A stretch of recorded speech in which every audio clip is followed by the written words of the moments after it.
Hi, welcome back. This video is very heavily pertaining to my life right now as a music student because we got tons of recording projects at home. So, I'm making this video so that hopefully it's not as complicated for people just starting out. Disclaimer, I'm not an expert. This is just from my experience.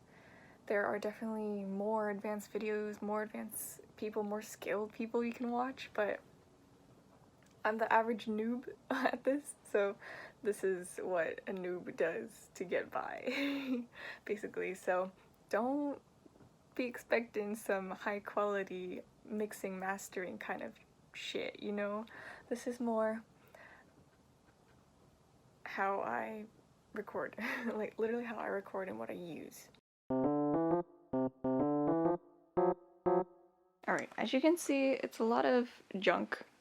I'll clean this up, obviously, but this is the basic gist of it. I usually record in my room, but my neighbors are working from home, I guess, this semester, and whenever I play in my room, I think it interferes, so I play in the living room now, which is unfortunate because the lighting is better in my room.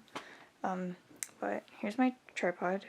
I'm recording with my good camera, lol, because I need to use my phone for videos because using it with this old clunky thing is really annoying and just takes a lot of power.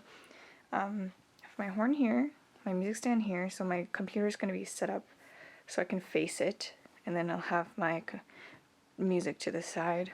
Wow, this is actually terrible. It's really messy. I'll show you what it looks like cleaned up. This is all my materials. Ready, set. Okay. These are all the technical things that I use for recording. That's my Zoom H5, and that's the adapter into the computer. It's my MacBook Pro, my iPad for music. You obviously can just use regular sheet music for that. That's just totally up to you. My phone to record video, my Beats headphones with a wire plug-in, and I have a smaller tripod for my mic, my recorder, and I have the bigger tripod, which you don't need, you can just set your phone anywhere, but I don't have any space to put my phone, so that's where I'm putting my phone. Sometimes you won't need a video recording, so that's totally optional. Alright, that's it for the technical aspect. Okay, so before I explain what I do within GarageBand, I just wanted to explain all the fancy, I guess, kind of things you need to worry about with your mic. Okay, cool. You see all these crazy bits and things and thingamabobs here. No need to worry about that. Most mics are pretty straightforward. This one's just really... I got this one because I'm hoping to use it for a really long time. This is a Zoom H5, as I said, and it's really expensive. But I did get it secondhand, so it was slightly less. No need to get a mic this expensive. In hindsight, I probably could have used something else to get it. Like, I could have bought a different mic that was cheaper, but my heart was set on this one, so blame that on my brain. But essentially, all mics have a gain adjuster. All mics have a gain adjuster. For this mic, I use stereo sound because I don't want to individually line up the left channel and right channel because it can record separately, but for purposes of my recordings, I use the stereo function. So that audio gain button or dial will be up here, and bringing it in closer, you can see all these different numbers. The higher it is, the louder your sound, or the better your sound gets picked up, and the lower it is, the less your sound gets picked up. When you're recording, I'll show you later, but you generally want your sound waves to be like right in the middle. You don't want it too tiny or like too much where it's completely jumping off of the wavelength. So I'm putting mine at 5. Okay, when you're recording, or if you've been anywhere near people who've been recording, you might have heard the word DAW, which stands for Digital Audio Workstation, and that's just any platform you can record sound and play around with it, add in special effects, create music with. It's like all this, anything you can do audio-wise. So I have this, I'm showing you the program called Audacity. I personally don't use Audacity, I use GarageBand, but I believe Audacity is free and available on all platforms, so that's a good alternative if you do not have access to a Mac product or an Apple product. Yeah, I use GarageBand, but there is a program called Audacity that's available. I forgot to add this in as I was explaining, but make sure your input is the mic that you want to use. So you go to Settings, Sound, go to Input, and then click on the mic that you want to use, or else it'll use a completely different mic and it'll sound crazy. Okay, so I got my project all set up. I just wanted to show you what it looks like when your mic gain is too high, which means that the input of sound is way too loud and your audio is going to start doing crazy crackle pop things. Alright, so for some reason my camera decided to stop recording here and didn't pick up any of the audio, but you see how all of these waveforms are super like blown out, and it's that one that I'm kind of pointing to right there is even at like extending to the top of the waveform. That is something we definitely do not want because it will distort the sound because the mic is just getting too much sound into it. So that's something we don't want. This is an example of when your gain is way too low. You can't even see the wavelength with this section that I recorded, which is a total contrast to the first one that we did. The first one we did, it was super tall, super all over the place, and then the one that was too quiet, you can't even see the wavelength. So that's what proper or improper wavelengths will look like when you're recording in your DAW. Okay, now this is kind of a happy medium. It's the wavelengths that you see here that I recorded. I know it looks a little small, but it's more well-rounded than the other two recordings that we did. I can potentially make my gain a little higher, but this is something that I work with that seems to work for me. So the wavelengths here, at I think my gain here was a 5. It'll depend on the space you're in. If you're in a big hall, then definitely your gain will be different than where you're playing in a practice room or something. But generally we want the sound waves to be visible, but not totally overpowering the entirety of the phrase. Okay, it's getting dark, but one thing I wanted to explain more about mic and gain and everything is it also depends on how close you are to the mic and how far you are from the mic. So, damn, I hope that didn't blow out your ear, but yes, it depends on where you're going to place your mic. Now, oh god, sorry. It depends on where you're going to place your mic. So if you're going to put it far away from you and you want to pick up the ambiance of the room, then definitely adjust your gain probably a little bit higher than you would when you're super close to it, because when you're super close to it, it picks up sound a lot better. Now I will show you an example of how I approach a recording, which is still really chaotic because I'm really bad at recording, but I will show it to you anyway. Okay, I ended up not being able to explain properly what I'm doing because my computer was giving me a whole lot of problems, but right now I'm on GarageBand and I'm playing the click track on my headphones, and I'm waiting for my entrance. I'm reading along with the music, which is simple enough. I think that part is the easiest. The hardest thing about recording by yourself for an entire project is intonation, but that'll later get fixed when the whole group has their recordings together, and then we can use that rough recording as a reference. So that's a different story. Loki, that was a mess. It's only because, alright, a little bit, I'll keep the rant at the end actually, but I ended up having to re-record a lot of things because there was just so much background noise. Pro tip, one thing you should always keep in mind is try to have a quiet space. For me, my grandma just woke up, so she was doing stuff in the kitchen, and I can't just be like, hey you, can you stop doing stuff in the kitchen? So like obviously I had some background noise going on, but try my best to keep it as quiet as possible in the background.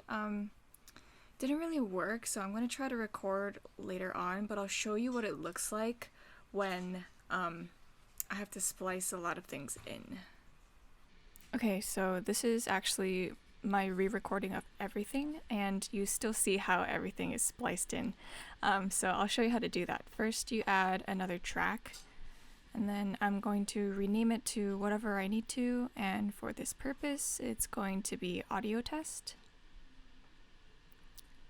And I make sure that it's the only track that's going to be recording, and this is just me saying gibberish into the microphone. So I'm just saying, hello, how's your name? I mean, how's your day? What's your name? And when I decide that I don't like it and I need to re-record parts of it, I add a different track and rename that to what I need to, and that is audio test splice for this purpose. So I'm bringing the playhead back to the beginning to where I wanted to start to record, right there. And now change the recording track to this one. Make sure this is the only one that's recording. And then here's me just starting to record gibberish again. So, hi, how are you? My name's Hannah. How are you doing? Blah, blah, blah.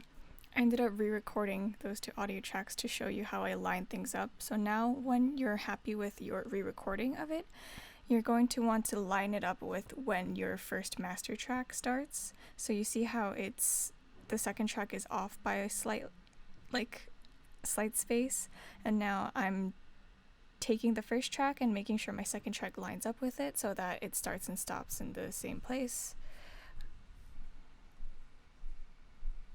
like so. And then once I'm happy with it, I'm going to cut out the section that I want from the second track that I recorded. So you see I'm cutting it here, and then I'm going to insert it into my master track. So now I have the perfect recording, Franken recording. Moving on to exporting. When you're done, happy, spliced everything in, know that it's perfect, you're going to mute all of the tracks that you don't need. And for this purpose, I'm going to be exporting my Horn 2 track. So I'm making sure that that's the only track that's going to produce sound. I'm going to share, export song to disk. And this gives you a couple of different options for exporting your sound. You see there's AAC, MP3, AIF, WAV. I need to export with the WAV file, so I'm just going to click WAV and then click export to disk. And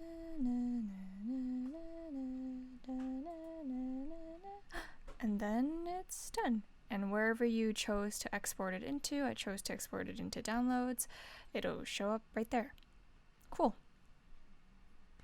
Okay, I just wanted to show you a quick example of how I line up my audio and what it sounds like when you don't line up your audio with your video. It can sound really wonky, so I'm just preparing my files, which is my video and my audio file, and I'm dragging them into my workspace on Premiere.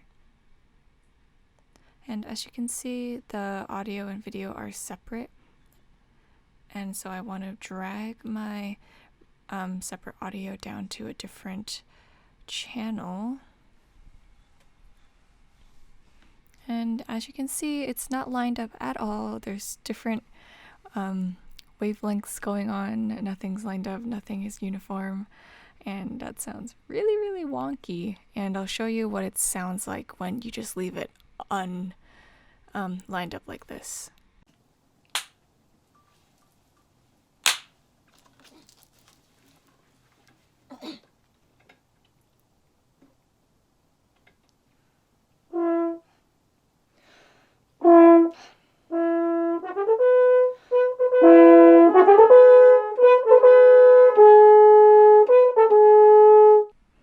as you can hear, nothing was lined up. Everything was kind of hocketing off of each other. That's not what we want. So what the clap provides as you record your audio and video separately, it gives you a visual as you're in your editing program. And as you can see, the little spike there, that's where my clap is for both audios. And so I lined that up, and this is what it's going to sound like.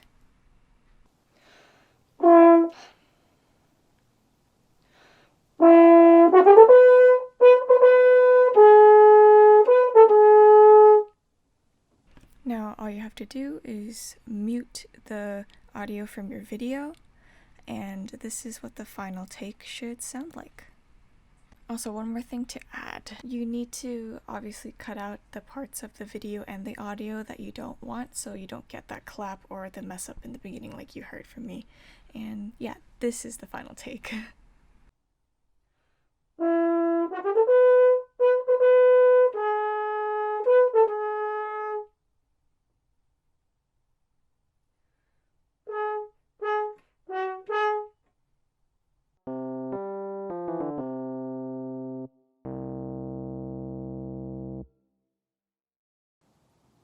I hope the audio isn't too all over the place for you. I have my lavalier mic connected. You're getting all sorts of audio kind of things today by a totally underqualified person to be explaining this, but hopefully someone else who has as little experience as I do recording will be able to understand and be able to gain something from it. But what I wanted to talk about is how much I fucking hate recording at home. There's just so many things you have to take into consideration. Like at school, I would just book a hall for like 5 hours. A little excessive, I know, but it would be like later at night when nobody else was really recording, so I would book a hall for like 5 hours, have a whole setup there, and I wouldn't have to worry about like noise complaints. Nobody's working from home at school. Like it's a literal music school. It's gonna be noisy, but in the halls it's relatively quiet. But at home, like I was talking about, like my grandma waking up and being in the kitchen and there being a lot of background noise, it is what it is. I usually am not recording during the time of day like this. I just tried recording in the living room today because I woke up a little bit earlier, and if they are banging on the wall, I cannot hear it from the living room because the person I think is right above me doing work, so that should be fine. It is what it is. You have to make the best of the situation. So here's a checklist for tips and tricks on recording at home. Make sure that the gain on your mic is at a proper level. You saw me doing test examples for you where it was too loud and too soft, and I showed you my perfect levels, my perfect wavelengths. That might be too small for some people, but I haven't gotten complaints so far about my gain, so I think that's a perfect level. And like I said, this will be different depending on where you are. If I was in a hall, my gain would probably be way different than it is as I'm recording at home. So whatever space you're in, just make sure you do test recordings, because if you just base it off of something you're comfortable with and you're in a new situation, that could completely mess up your recording. So that's not a good feeling, especially when you think you got a good one and you listen back to it and then suddenly it's way crackly and poppy and totally distorted. So that's one thing. Audio gain, make sure to check that and test that out. Try to have a quiet space as possible. I know that's hard, especially like at home, because there's probably a lot of other people around you, which I don't know how to fix because I'm also going through that myself. I record usually after 6, but by then I'm just so tired that my recordings don't sound that great, which is why I would love to record during the day, but then during the day people are moving around in my house too. So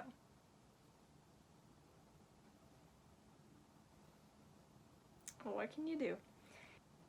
And third of all, I think regarding the recording process itself, try getting at least one playthrough of the whole thing and see where you're going to need to work. This is for like projects, by the way. I'm not talking about festival recordings because that's a whole different story, and I'll talk about that after this. Try a whole playthrough. I mean, that's how I like to do it, because I see where I need special attention and where I have to splice things in, because you can have creative liberty with splicing things in for a project, like a recording project. I played through the whole thing. I take mental note of where I need to play things again, or where I just need to pay special attention to my intonation or anything. And yeah, that should be it for project recordings. Now, festival recordings, like audition tapes, that's a completely different story, because you are not allowed to splice things in. 100% not allowed. I mean, I know people do it. I'm trying not to rely on splicing things in. Well, obviously, if you have the option, go for it, but for festival recordings and auditions, that's definitely a no-no. Just because they want to hear your authentic playing, I suggest taking a lot of time to really work on your excerpts before you start recording, just so you know exactly what you're going to do, and you know exactly what to do when certain things don't come out the way you want it. And it's so much easier than to try to figure it out on the spot as you're recording, because that process will take 3 times as long. Because 1, you're trying to figure out where you're going wrong. 2, you're trying to see what you want to do with the excerpt. First of all, you're trying to see what you want to do with the excerpt. 2, because you're not being consistent with how you're playing it, it's not easy to figure out what you're doing wrong. And 3, mentally, that's really draining. So figure out what you want to do with your excerpt before you actually record, because it'll make the process so much easier. I hope this helped someone. If you're still not clear about anything, just comment if you see this, and happy recording! I know it's hard recording at home. It's hard recording in general, but even infinitely harder at home, so to anyone who is recording at home, you got this. We'll be out of this soon, hopefully, maybe by this fall. Fingers crossed. Yeah, thanks for watching. Peace.